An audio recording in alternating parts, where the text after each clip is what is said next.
It's absolutely wonderful to be back here at the front gate of Trinity, where I spent so many years. First of all, as a student, I came in here in 1968, and I graduated. I got first foundation scholarship in English, literature and language, because it was the first time they allowed you to take double English. You used to have to do two separate languages, and I absolutely loved it. I had RBD French and Brenda Kennelly, who's still living in college, and I send him my very best wishes. He signed my papers for the Senate, and another Trinity man, Sean Barrett, very kindly was one of the first people to sign my nomination papers for the presidency, and eventually Shane Ross signed. I think he was the last one. We got up to 18 and we were just on a knife edge, and then the councils pushed us over. So I was thrilled to get first of all Fingal, then Laois, my own home territory, and then after that Waterford, and then back to Dublin City. The heart of Dublin, just down the road there, that other wonderful 18th century building, Dublin City Hall, where I was honoured to be proposed by Mannix Flynn, who's an old friend. He's not a graduate of Trinity, but he's a very significant artist, playwright, and making installations. And Senator, if you were elected, how would you intend to represent Trinity students and third level students generally? Well, I didn't quite hear that, because I think you said when I'm elected. If you're elected. Well, we have to be modest, but I'm very much hoping that I will, and the response is very good.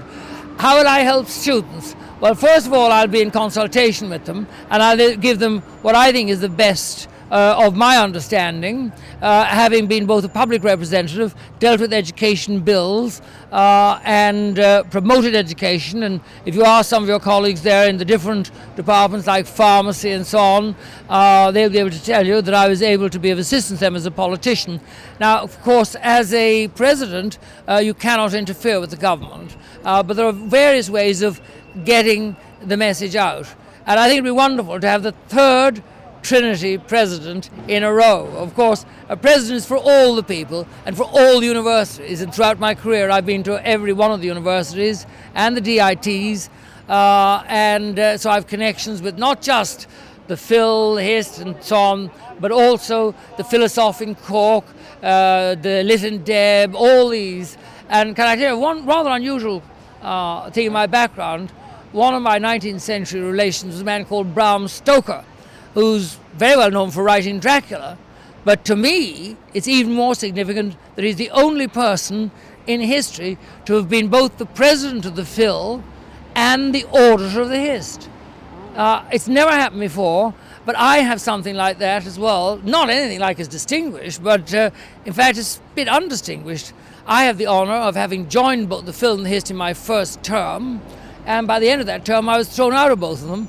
I was thrown out of the HIST for academic nudity, which is not as exciting as it sounds. In those days, you weren't allowed to attend the HIST, and only men. Women were not allowed into either society. You had to wear a gown.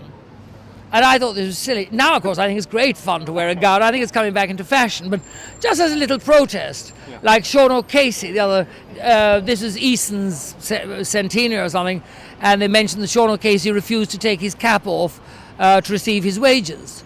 Or why should he? You know, it was an act of rebellion. And in the Phil, you know the way they give you silly fines just for fun? Well, they gave me a silly fine for something I hadn't done, and I said, I'm not paying it. So they flung me out.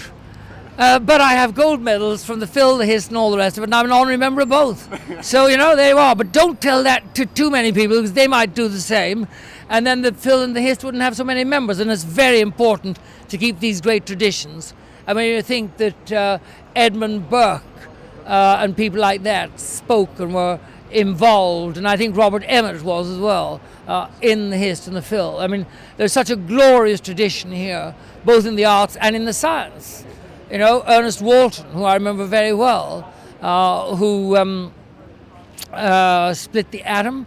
And then I think it was a Dr. Barry, I think, who was part of that little group. And I used to sometimes join them, and he found an at least partial cure for leprosy. So huge advances. And at the moment we have all the nanotechnology development going down at the far end of college. So it represents the full new modern world. Don't you agree?